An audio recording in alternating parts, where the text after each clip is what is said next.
We have two more exciting speakers for you tonight. We have Philip from Threesixty, and we have Alex from Sky. So I hand over to you guys. Great.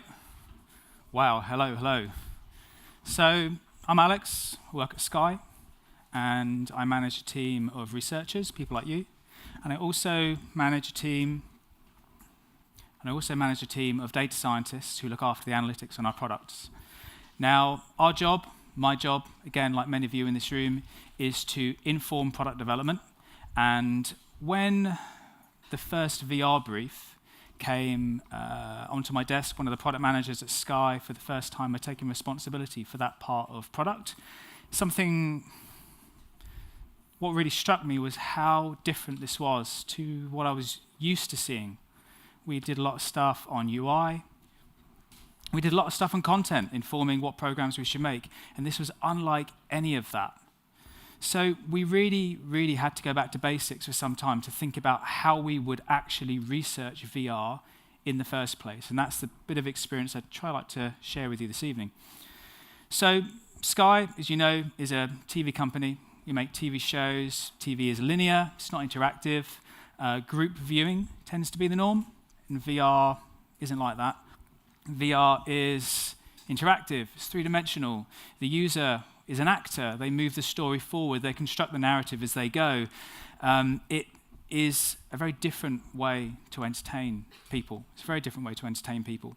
So it required us to think again about how we undertook research, because our discipline was content and our discipline was UI. So I said what I was going to do was explain to you how we brought together a set of skill sets within research and how we created like a little bit of a, should we say, like a VR user research team. And if I'm going to explain that, what would help, I think, is if I told you what the remit was of research within VR. So research, as you know, kind of exists to inform decisions. It's, I think, actually, often the catalyst of really good ideas. It helps people crystallize who the user is. And it also helps people determine how a product should be made. And working with the analytics team, it helps us understand how the product is performing in life. So, let's press the button again. There we go. So these are four, I guess, reasonably generic verticals: the audience, content, product proposition. These are the things I was just kind of talking about. I won't read all the way through the slide. What I will do is say there were three things in particular that kept us awake at night. The first one, and I was really struck by this when I traveled up to our research lab in Leeds, and I spent a few days just meeting people for the first time who were really intense VR users, was how emotional the experiences often were. And it made me think really hard about how do you research an experience when it's at its early stage of being conceived, before there is actually a VR experience to study. How do you actually study and research something that's so impactful and emotional? The second was, I guess, more practical. We're a TV company. We have a roadmap of the TV shows we're going to acquire. We've got a roadmap for the TV shows that we might commission and develop ourselves. But are the TV shows that people watch on television the same sorts of content they want to have in VR? And for a long time, we took our thinking right back and said, okay, well, does comedy in VR work? Does drama in VR work? How does sports experience in VR work? Because what we understood to work in the TV environment wasn't necessarily going to work in VR. And the third thing I think that actually really kept me awake at night for a long time was a lot of the time we've got these big content franchises, should we say, bigger events like the Premier League. And if we were to create a VR experience around a football game, for example, we would essentially be providing users with two ways to engage with that game. You can watch it in 2D, 90 minutes on a TV screen, or you can go and watch it in VR. And given that they have the choice, we have to understand, well, what is uniquely better about watching a game in VR? And you might think that's actually a reasonably easy question to answer. And I think we're still actually looking for that answer, because when people sit and watch a game, they want to know how their team is playing. They want to see the ball. To your point about resolution, they want to see the number on the player's back. They want to know how their team is playing. They don't want to get confused and distracted by what's going on around them. So let me show you a brief video that begins to indicate our first foray into speaking to users about VR. But to I'm aware this video is only kind of 3 minutes long. Something that I could sit down and have a beer that I couldn't see, but enjoy something. These seem to be over pretty quickly. If when you're watching something in VR, you're always tempted to look left and right, because you're always tempted to look to see what's around you. You lose focus on the main bit. You lose focus on the game. Well, I'm a giant at the moment, aren't I? Because obviously I've had to put the tripod up on someone's shoulders or whatever. So now I feel like I'm just spending some time with the little people. Yeah, I guess the scale gets screwed up sometimes, isn't it? Because sometimes I'm on a tripod that's obviously on the floor, and other times I'm up on someone's shoulders. It's so much better watching it like this than it would be like on TV. Proper feels like you're actually sitting into it properly. What are you doing with your hands? Pretending like I'm holding the joystick. So I love that video. I spent 3 days up in Leeds just talking to these guys and getting my head around what would make this difference, what made this experience different, and how we might design for that experience. They touched on all of the things that many of you will be familiar with: the length of the content, when the content's available, finding that content, the barrier to actually putting the headset on in the first place, perspective, scale, like the other chap said, looking around and being distracted from the main event. So in the end, we listened, we observed, we put product out into field, and we established this feedback loop to understand whether what we were making was working well, and then going again. So to sum up, what I was starting off with was these 3 areas, I think. So Sky didn't have a VR research team. We had teams that undertook research to inform what TV programs we should make. We had a research team that worked on the research associated with user interfaces. We didn't have any research team associated with games development. Prior to Sky, I worked in games development, so this was an area that felt comfortable for me.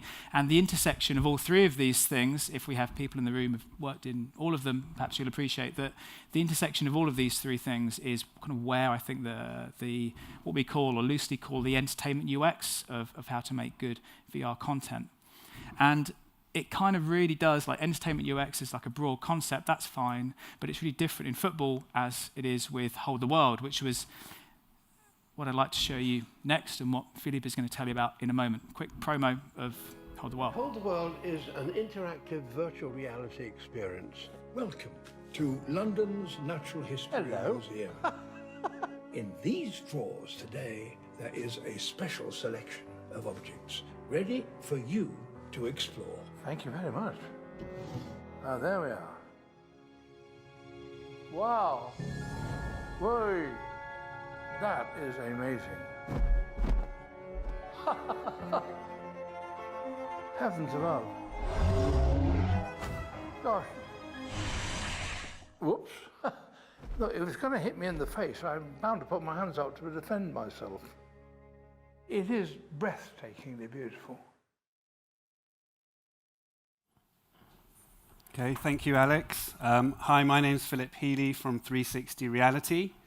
First thing I want to say is we were delighted to work with Alex and Sky on running the UX testing for this product.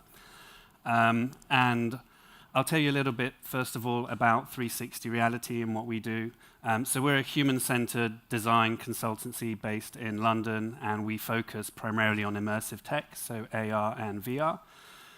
We do a lot of design research, UX testing on these products. We have a lab in White City set up for testing various types of immersive experience. So we can test mobile AR, we can test applications running on mixed reality headsets like HoloLens or Magic Leap, and we can also test full room scale VR applications as well. So we've got a lot of space there to do that kind of thing. So I'm not sure if you fully sort of got it from the video, but what Hold the World is a sort of interactive application where you can learn about exhibits from the Natural History Museum. You can go from room to room and sort of pick up various exhibits, and interact with them. There's various hotspots that trigger audio, sort of voiceover commentary from Sir David Attenborough, and you can really learn about them and kind of find out more about sort of various skeletons and various artifacts like that. But to do this, users have to be able to move from room to room, and they have to be able to interact with these objects. And obviously, in VR, these are things that we don't do every day. It's worth also mentioning that most of the users that participated in this research actually owned Oculus Rift, so they were familiar with VR. They would play a lot of games. It wasn't a new platform for them. So, we're talking about experienced users, not complete newbies who participated in this. What I want to do is sort of jump straight into some of the insights and talk about some of the interesting things we found in the research, just to give you guys examples of the sort of things you can discover and learn about when you test and observe real users actually interacting with the application. And in particular, obviously, there's lots of things we found from this research. So I've just picked out 2 or 3 areas because it's a short talk, focusing on things that helped us optimize Hold the World, but also behind each, I think there's a general principle that we can kind of extract. And I think you can apply these principles to many other VR applications, so hopefully that will be of interest to people here. So the first one, you may have heard about this, is the concept of attention directors. So these are visual prompts that help the user understand what in the 360-degree space they can interact with. There may be many objects in the environment, not all of which are interactive at any given point. They help the user to understand what's interactive, but also perhaps how to interact with those things and where they should look. So we learned that these are really, really useful. Today, even with experienced Oculus users, these are very important. One type of attention director or visual prompt simply tells the user that something is interactive, that you should focus your attention on this particular thing. I'll demonstrate this with a video. So you'll be able to see little icons with hands and arrows, telling the user which hand to use, what they might want to pick up, where they should place it. We had scenarios where these were present and scenarios where these were absent, and it made a huge difference. We wanted users to really interact with the artifacts and really spend their time learning, not fumbling around figuring out what was and wasn't interactive. And when these were absent, there was a lot of time fumbling around. So you can see it nicely guides the user where to place stuff, where to look. There was a gaze interaction here as well. Now, some of these interactions, even with the visual prompt, weren't necessarily really easy to do right away. The user would take a few seconds to really trigger it, as you can see here. But at least with the visual prompt, it was guiding you where you should put your effort. So we found these were really, really important. And there's a lot of debate because some people will say, well, these clutter up the interface and they break the presence. You wouldn't have them in a real environment. However, if you think about it with augmented reality, we're actually adding these into our real environment. So often when we have to do something, when we're lost, we would each wish we had the superpower just to have little digital prompts that tell us what to do next. And that's all we're really adding here. Another type of visual prompt explains to the user how they can interact. So again, another video. So there's a two-handed interaction where you could sort of pull these objects and scale them up. And you can see there's a little visual prompt with the arrows. So when these were present, users immediately attempted the interaction and discovered it straight away. When they were absent, nobody tried this. It was pretty much completely undiscoverable.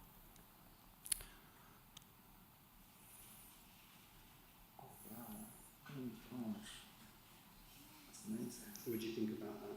That's amazing. Did you know you can do that? Yeah, I saw the skill. I kind of figured it out. That was very good. It's very obvious.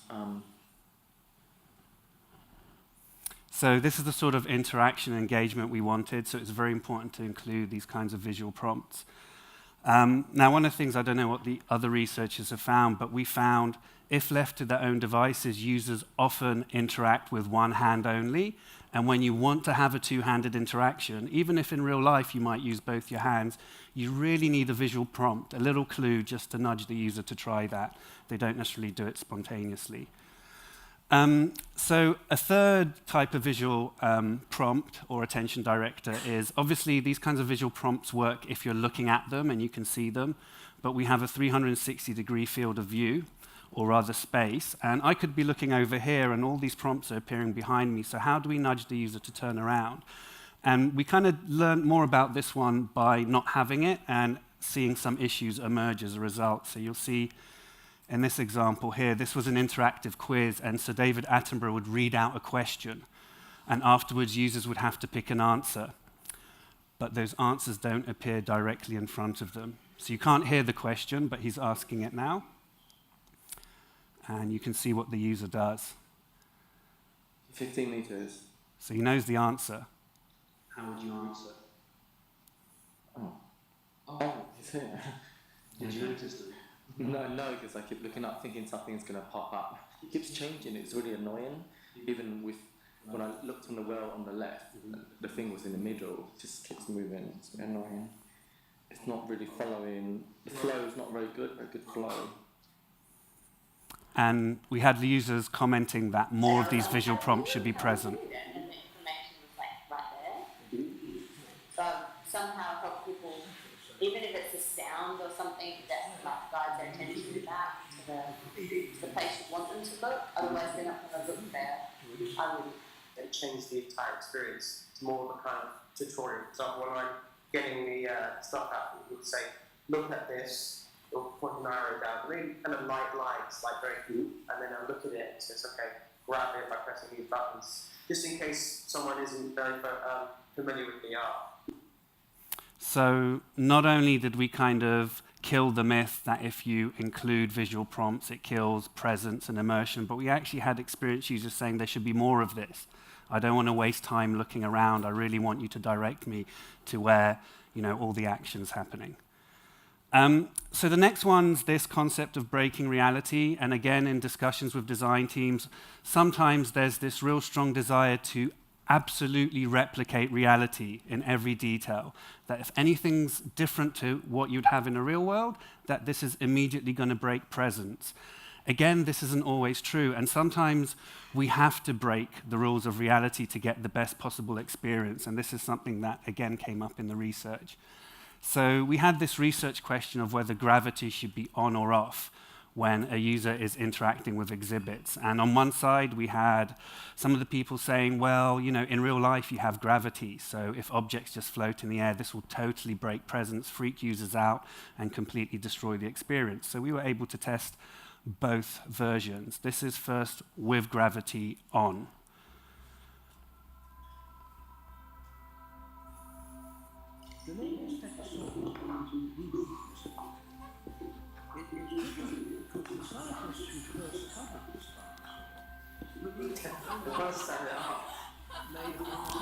Damn you, gravity.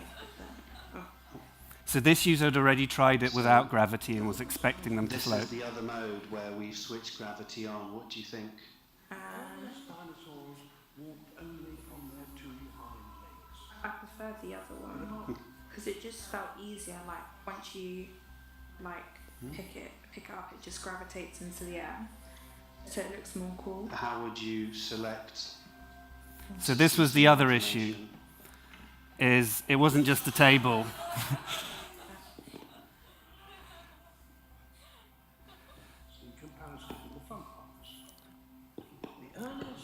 So a lot of time was spent just trying to align the objects, get them to stand on a table. This is even before you could start interacting. Oh. So gravity on didn't seem to really work. It wasn't really conducive of the type of experience we wanted the users to have. Funnily enough, when we asked users, even some of the ones that were having the biggest problem, at the end we said, what do you think? Should we have gravity on or off? More than half of them said, well, I think gravity should be on because that's what you have in a real world and it should be realistic. They didn't seem to have this connection between this variable where they were making a decision about their preference and the actually really bad experience that they just had and complained about. So you can't always ask the users. So this is with gravity off. Let's kind of see what happens.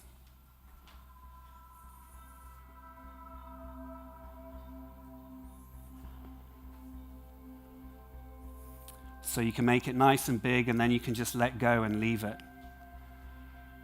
A lot more control. You can have the object directly in front of you,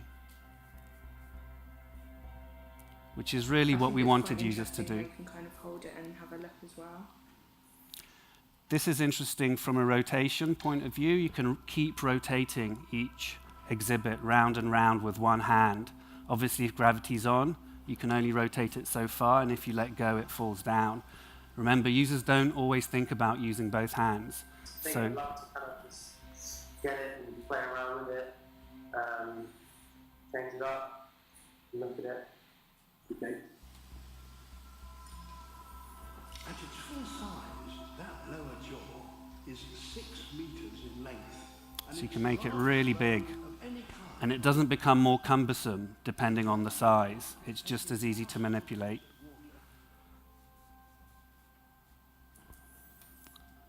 So I'm just noting the time, so we're going to move on. But as you can see, with gravity off, based on what we observed and the experience we were designing for, it made much more sense to switch gravity off. So the third point that I think is really interesting is that in VR, so compared to, say, a phone where most of the time you use your finger, thank you, Anya, most of the time you use your finger and you touch on the screen, there's really one main interaction mode. In VR, you have multiple interaction modes in parallel. So, for example, you might directly manipulate objects, as you've seen here. You might bring up a menu and interact with a raycast, sort of more of a regular 2D interaction. Or you might use some of the controller buttons for a dedicated function. One thing we found is it's really difficult for users to switch between these. You really have to communicate if you expect them to start using a different mode at a particular point. This came up in this scenario where the user had to leave the room. So in order to explore further exhibits, the user would have to leave the current room and move on to the next one. Sounds really easy, doesn't it? Let's see what happened. So it was actually a controller button. Escape from this room and have a look at the other rooms. How would you do that? If you want to pop the headset back on, let's give that a quick go. Okay. So we've had enough of this room. We want to get out of here. Is it possible to do that? So you can really see what they're thinking almost by the head movements, exploring the halo on the table, looking at the doors, looking behind for an exit or an entrance. I would expect, maybe let's just say, for example, there's a door in front of it, I'd look at it and it'd be highlighted. You then press a button, hold it down for 3 to 5 seconds, and it should say, when you look at it, very light, kind of white letters say, hold to exit, or something like that. Right. So there are no doors you can escape from. Do you have any other ideas of how it could work? Maybe a circle? It's not the circle. Okay. If you try some of the other buttons, actually, so B might have not been correct. It was B yesterday. So I had to prompt them about the controller. So I hit the menu button. Front entrance. Okay. Things I had no idea about that. This is why a little thing in your hand, and then you can look at it and it says, and it shows your controller. So it's a really common action to leave the room. So at first glance, maybe it makes sense to have a dedicated button on a controller, but in the context of the task, being in a room, you can see they're really dominated by what they can see visually. So they're looking at the doors, they're looking at what's there, and really maybe there's another way of exiting the room that would make more sense. Alternatively, you can have a type of attention director that helps the user to switch modes. So that's really it. These are the examples we've got time to go through. But I thought this is interesting in case somebody's thinking about doing this sort of research with VR, the types of things you can learn. So first of all, some of these things are not obvious until you observe a user doing it. The designers might intuitively go in a different direction. And most designers are used to working with 2D interfaces, particularly within the UX domain. So a lot of these things for 3D are just a little bit different. And we can't really call upon best practice from 2D interface design. We don't have things like gravity. We don't have things like interactive elements appearing behind you. So there's a lot of things we can't extract from that knowledge. And as you've seen, we can't ask the user. They will ask for things that actually damage the experience. But the other interesting thing is every time you do this research, not only do you improve your own application, but every time you learn some really good general findings that you can apply to the next applications you work with. There's so many things to discover with VR and how people behave. So that's the end of the talk. So if there's any questions, I'm going to invite Alex to come back in case there's some for him. Thank you very much, both of you. I just have a tiny thing before we go into questions. So the catering staff unfortunately has to leave. And I was just going to ask you, the ones who have a wine glass, can you maybe quickly bring them outside so we can still ask questions, because otherwise I would have to shush you out of the room, all of you. So I'd like to give you that chance to ask questions, and I'm really sorry, but I think these guys might want to go. Do you want to go ahead and start with the first one? It's exactly what we want to see, isn't it? Yep. Thank you, guys. Thank you. So first question is, how do you test early concepts for VR? Does it always need to be developed, or can you use videos or lower fidelity simulations? So you definitely don't need to develop the whole entire application, particularly if you're looking at the interactions. Often you can create short sequences where just that interaction can be tested. You can get a lot of feedback that way. I feel you do have to build something fully interactive. It's not like 2D prototyping where you can just have flat images and convey what you need. So some Unity prototyping skills are useful, but that doesn't mean you have to develop the whole application. There are tools emerging. I think there's one called, is it Sketchbox, and things like this. They're fairly lo-fi, and I think you can test a lot more things in Unity if you have somebody who has those skills. But yeah, there's definitely quick ways of doing this without building the whole entire application. Okay, so I'll just add to that. So at the very beginning, I was talking about content research. The precedent in content research we have is synopsis testing, so brief descriptions of what something could be to help you get from your long list to a shorter list. And then, yeah, just like obsessing over prototyping. If anyone here has spent any time working in games development, you'll know just how long you spend. I can see a guy furiously nodding over here. You spend so long in the prototyping phase because you're trying to balance that, like what's challenging and fun, and all of the interactions that involves, and the fact that, again, the user is actor progressing the narrative forward. Shall I pick one? Yeah, or you can pick you one. go for the next one. I mean, there's like only two others, so why don't we go for visual prompts, because this follows nicely from Okay, what you so were doing do you before. believe the visual prompts will lose importance once VR interfaces become more common, like swipes and pinch on touchscreen devices? Why not? So I'm going to be controversial here, and I'm going to say, actually, I think it's going to be the opposite. I think we're going to start to expect these sorts of visual prompts, digital prompts that help us make the right decision and navigate in the real world. We're going to start to expect these in reality. You know, as we start to introduce AR, this will be one of the features, sort of reminding you about stuff and pointing out things that you should be doing. So if you want to learn how to change the filter in your coffee machine, you don't have to read a book, you don't have to go online, you'll have little prompts that tell you how to do it. Already today in enterprise AR, this is one of the main use cases. So I don't see these things as transient in VR. I actually think we're always going to have this huge 3D environment with many objects, and they're not always going to be all interactive or all interesting at that particular time. So how do you indicate something specific is interactive at a given point? And I think some kind of visual prompt, it may not be these ones. Obviously, you can think of 100 different ways to do a better visual prompt, and I'm sure they'll get better and better. But I think there'll always need to be something that indicates that, you know, this particular object's interactive at this point. Okay, so I'll take the last question, which is, are stakeholders able to observe some of the research sessions? And if so, how do you do that? So yeah, I think that we've taken this to another level. So in its simplest, yes, all of our stakeholders join to observe the research. But what's more important than that is using that as an opportunity for real collective observation, so that everyone agrees on what they've heard and the team is aligned, so they return to the next step without having to discuss oh, they said this or they said that. It's so crucial to the speed of a project moving forward. is that the team achieve coherence in, first of all, we all agree that we observed this, and therefore we're all going to do this because, and they return to their desk job. Otherwise, what can happen is people go to the research, they hear their own things, they eat the biscuits, they make coffee, they go back to the desks, and then a few days later, they get kind of a report that kind of tells them what they could have spent time actually thinking about and concluding themselves. So we're really militant about concluding in the room, and like we really stressed you out about that, as I recall as well. But we conclude in the room, lots of post-its. We call it the research jam. If anyone wants to hear more about it, I can tell you out there.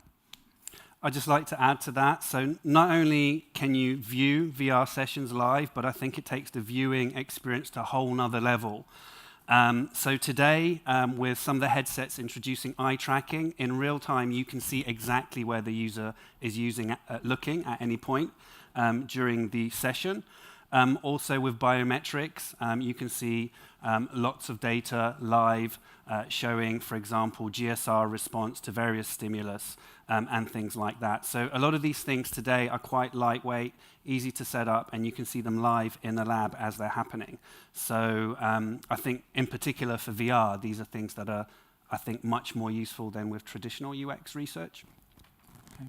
So Great. can I think post one last message? Is that yeah, okay? sure. Yeah. Go ahead. So we're hiring the team that plug. So not within the VR team. So what I'm doing now is establishing a research practice within a innovation lab at Sky. I need a qual researcher. Again, come and talk to me in the bar afterwards. Love to hear from you. Thank you so much, both of you, and thank you to all the speakers. Thanks to Facebook as well for sponsoring, and thanks you lot for coming along. Thanks for Rick for tweeting and Sweta for general other help. Yeah, we're going on holiday in July, so don't expect to hear from us in July, but hopefully we will be back at some point. So talk to us if you want to speak. Thank you so much.